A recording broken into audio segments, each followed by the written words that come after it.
beautiful people, welcome back to my channel. This is your first time, welcome. My name is Mira. Nice to meet you. I hope you enjoyed this video and enough to become a part of this amazing family. Anyway, just like the title states, today's video is going to be a story time. Like, you all have told me that you like my story time, so I figured today I should pass by and give you a 3-in-1 story time about some of my very embarrassing moments. You guys, literally, these are some of the moments I thought I would never share with anyone, but at this point I feel like I can literally embarrass myself in front of you guys without any judgment. So if you want to see what these stories are all about, stay tuned. Okay guys, so I'm going to start from like when I was young. So when I was young, I used to go to the village a lot. I used to go to the village almost every vacation because I don't know about you guys, but I get treated like a princess when I go to the village. Not anymore, because like now when you go to the village, it's like you just have like a bunch of random people trying to harass you for money because they think you're like of age and you can give them money and all that. But back then when I was a kid, it was nice because when you go to the village, like you get random people giving you gifts, which you should not always accept because you never know what people's intention towards you are. But like I was saying, I used to like the fact that my grandmother would always treat me like a princess. Like by the time I wake up in the morning, there's like food and like there's water. I think at the time I was living with my auntie and it was kind of hard because I was doing most of the things for myself. So each time I go to the village, I literally felt like a princess. You know those things grandmothers do? I don't know about your grandmother. My grandmother was a sweetheart. Okay, I have to go ahead. So because I was in Tamale, each time I went to the village, the kids would like usually come to my house and it felt like I was the gangaria, like the squad leader kinda. So each time I went to the village, the kids would come over and would play and then do all sort of things, and at night each one would go to their house. There were times that they would even be at my house even in the evening, so that I watched TV and all those things. So it was fun. Mind you, my parents divorced when I was very young, so my mom always had to overcompensate for not being around. I think on this particular occasion, I'm not even sure if my mom was around or not, but because my mom always had to overcompensate, she kind of like spoils me a bit. She would like pamper me too much, and my house, like in the village, they didn't like that. I don't think they had a problem with it, but they didn't like that. So they used to make fun of me. They would call me names like a rotten egg, jalpo, which means a rotten egg, and I had a long head. My forehead was big, so they call me megushi in Hausa, which means like someone with a long forehead or something. They had a bunch of names for me, and the number one person that used to make fun of me was my great grandmother. May her soul rest in peace. She just like recently died, you guys. My great grandmother lived up to that's a topic for another day. But anyway, my great grandmother was like the Gagaria. She was a leader of the squad. She would always make fun of me. She would tease the hell out of me.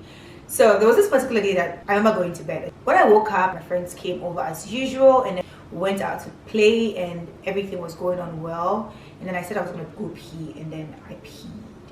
Okay, and even though I was peeing, it felt like I was peeing on myself. Turns out I was dreaming. I woke up and I realized that, oh my god, I had peed. Now, just for anyone out there, okay, if you ever dream, okay, and you are peeing in that dream, do not do it, okay? I repeat, don't do it. It is a scam. So I remember like dreaming, like I remember falling asleep and like I dreamt, and you guys, the next thing I knew, I peed on myself. Now mind you, I used to sleep in my grandmother's room, and my grandmother was so sweet. Like, she literally give me her bed to sleep on and all those things. She's so classy, by the way. So I remember waking up in the morning and the whole bed was wet. Like I was like, oh my god, what did I do? What did I do? And I wasn't that young, by the way, so like that was a big deal. So like I woke up in the morning, I was like, oh my god, don't make fun of me. So I quickly woke up and I went out like soaking wet, like my whatever was wet, everything was wet. So I like rushed out, hoping that no one will be there so that I can like quickly hint my grandmother to give me some water to bath. Unfortunately for me, you guys, the kids had come for us to go play as usual, just like I had it, like I saw it in my dream. Am I confusing you?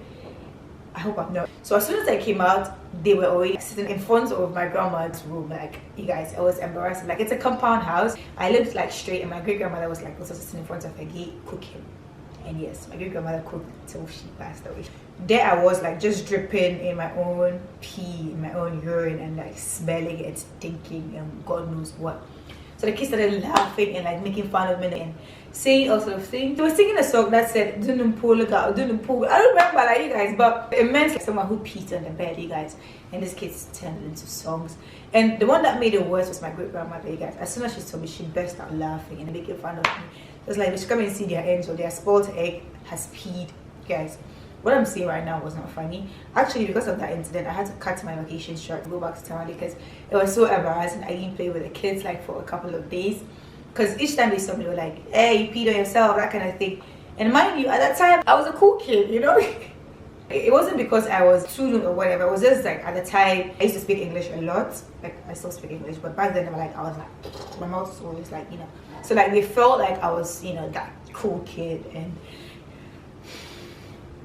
that PE experience just didn't make me cool anymore. So just like I said, if you ever feel like peeing, don't pee. So yeah, that was the first story. Let me know in the comment section if any of you have ever been through something like that. Like, have you ever had a dream where you felt like you were peeing and then you woke up and you actually peed in real life? Like, let me know, because I have. And if I'm being honest, also, you know, even the first time, that wasn't the only time, okay? I remember when I was much younger, I did it too. But it happens, okay? There's no shame in it. There's shame in it, but there's no shame in it. So let me know. Okay guys, so the next story, this one is actually funny. So once upon a time, before I started wearing glasses, yes, I wear glasses just in case you didn't know. So for a very long time, I knew that I needed glasses, but I didn't want to go get them because first of all, I was a low-key bully. All my friends who wear glasses, I used to make fun of them and say, okay, you have 4 eyes and all those things, like in a good way, okay? But I used to make fun of my friends for like wearing glasses and all those things. So when I realized that I had to get glasses, I was kind of embarrassed. Right now, I kind of feel like I know why my eyes got worse. Like, you guys, there was a time I liked reading so much that I would literally read even in the dark. Like, I would find ways and means, even if it means like using my phone's like the light just like this to read, I would do it. And now that I know about it, like, I'm just gonna say, if you are watching this and your eyes are good, please protect them at all costs. Do not read under very low light. That was just by the way. Anyway, so when I realized that I needed glasses, I didn't want to go get them because I knew that my friends would make fun of me as well. I mean, like, it's like now I'm part of the family. And I was trying to avoid that.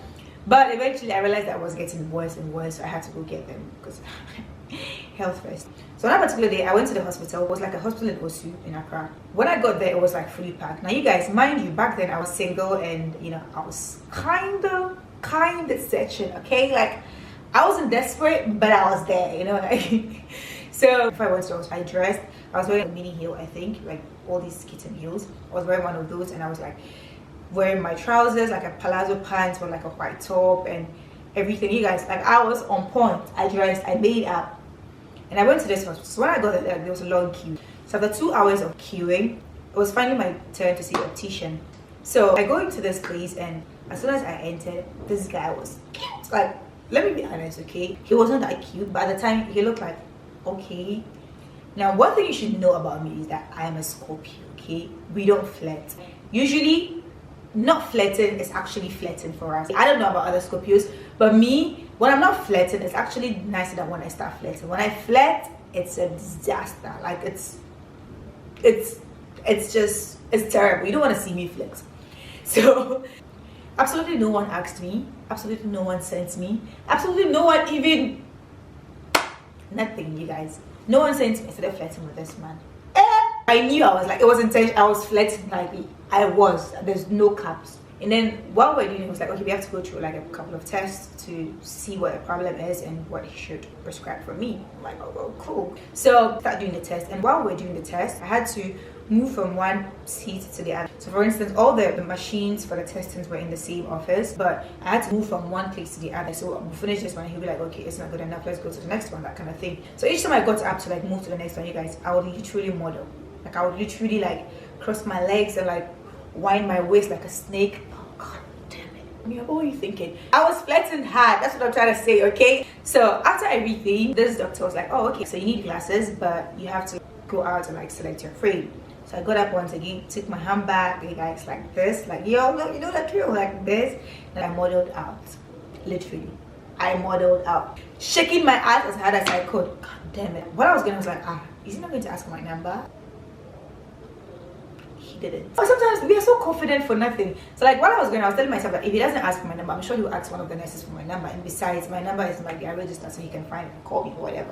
Because he was kind of flirting back, you guys. I wasn't flirting alone. Like, he was, maybe, now that I think about it, maybe he was just being polite, maybe he was just being nice, but me, in my dictionary, he was flirting back, okay?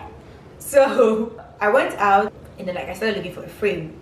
So while I was there, like, I was saying, okay, I'm very sure this guy would ask them to get my number for him. So as soon as I came out, I think maximum 2 minutes, he called the receptionist, and I was like, okay. She went inside his office.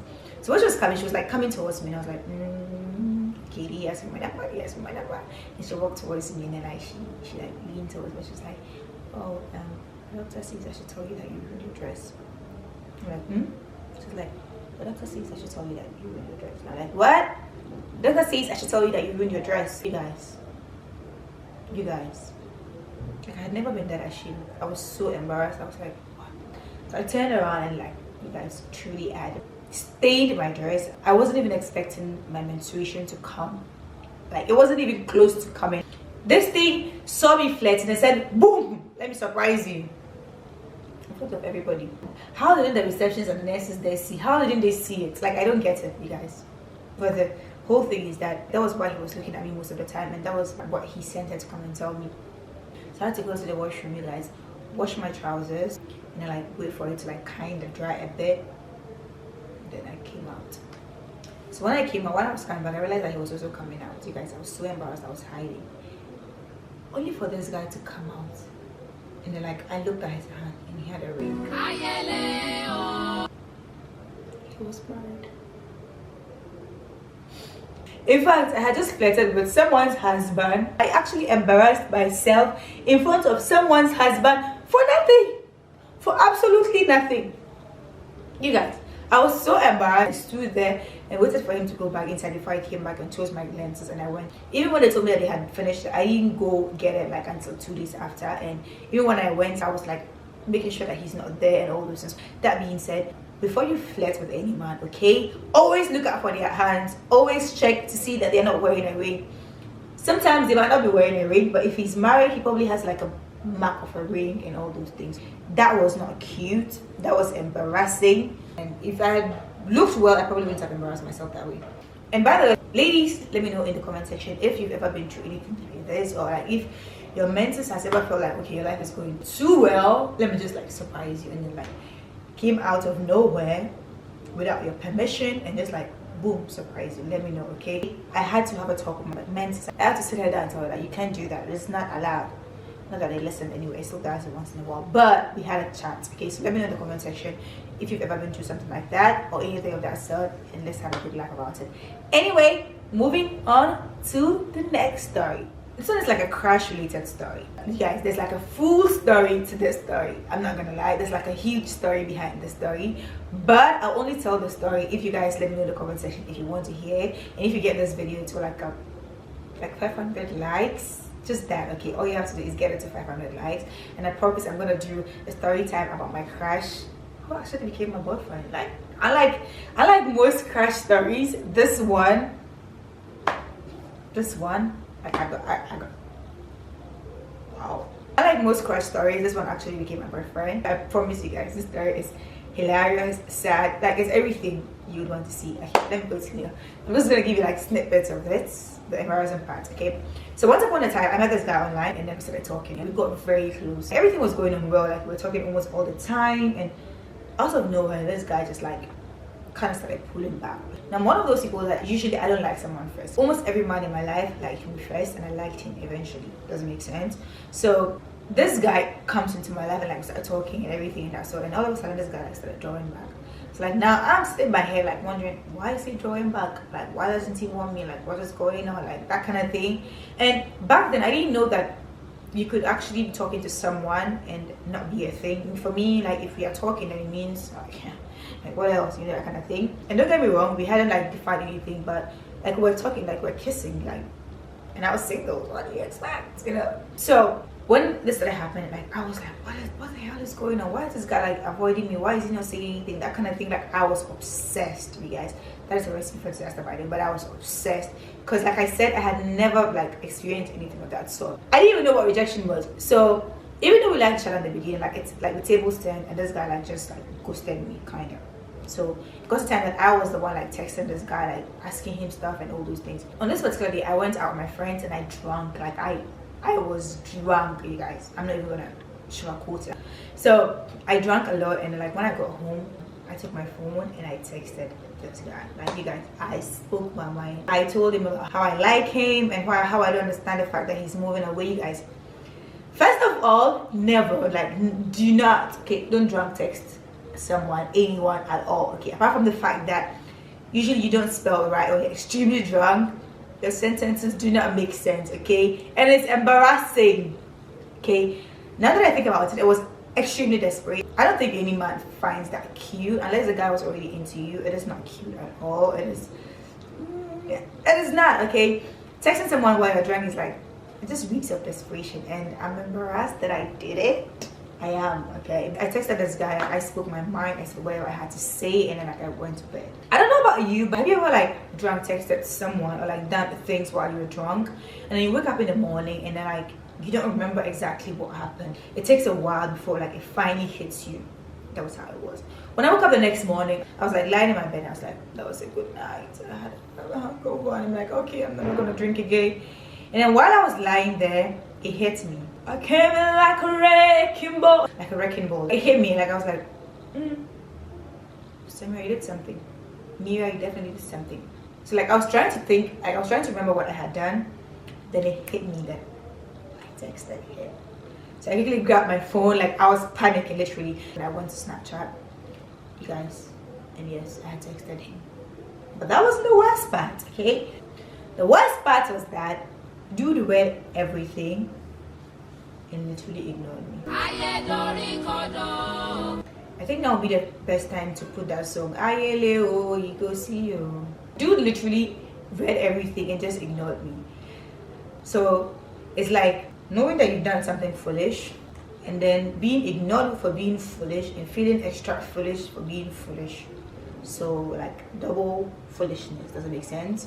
I wanted the ground to literally swallow me. Like I was ready to delete my Snapchat. I was ready to even delete myself. I was like, what the hell? Now first of all, I'm not the kind of lady that usually asks a man out. I don't think there's anything wrong with it. It's just not my style. Like I'm very old-fashioned in a lot of ways, and I think that it is the man should do the courting, the man should do the dating and whatever. I am not judging people who do it. In fact, I respect you guys. Actually, I wish I was that brave, but I'm not. It's just where so doing it and like getting ignored, I felt it, you guys. I felt it so deep, and for once in my life I understood how it feels like when guys like actually hit on us and we ignore them or anything. Like I really felt it. But anyway, this guy left me a read. I was heartbroken. I swore that I would never speak to him again. It's a lie, okay? It's a lie. The heart wants what it wants.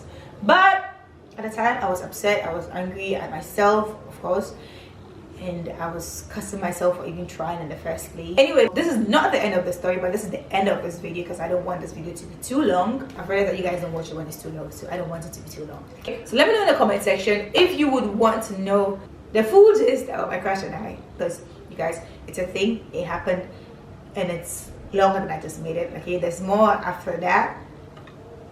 So like this video if you want that story. Like you guys get it to 500 likes, just 500 likes. Like I'm not even asking for much. 500 likes and I'm gonna do it. Okay, let me know in the comment section if your crush has ever rejected you or anything of that sort, and if you've ever rejected someone or anything of that sort, let me know how you did that as well, because I love hearing from you guys.